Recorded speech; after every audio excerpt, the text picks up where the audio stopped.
অনেকে আছেন এ ব্যাপারে আপত্তি তোলেন, তারা বলেন না নবীরা মানুষ না।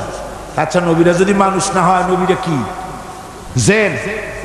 যদি জেন হয় তাহলে মানুষের চাইতে কি জেনের মর্যাদা বেশি? আচ্ছা, জেন না, মানুষও না, তবে কি ফেরেশতা?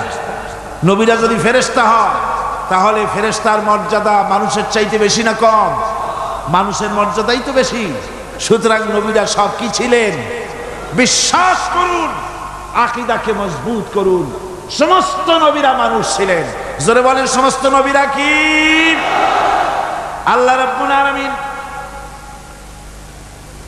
তার সম্পর্কে বলেছেন, নবীজি সম্পর্কে আল্লাহ পাক বলেন, নবী আপনি বলে দেন, কুল ইন্নামা আনা বাশারুম মিসলুকুম ইউহা ইলাইয়া আন্নামা ইলাহুকুম ইলাহু ওয়াহিদ। ও নবী আপনি বলেন, আমি তোমাদের মতোই মানুষ। ইন্নামা আনা বাশারুম মিসলুকুম, কত সহজ কথা। ইন্নামা, ইন্নামা আসে হাসরের জন্য। আমি তোমাদের মতোই মানুষ, এতে কোনো সন্দেহ নাই।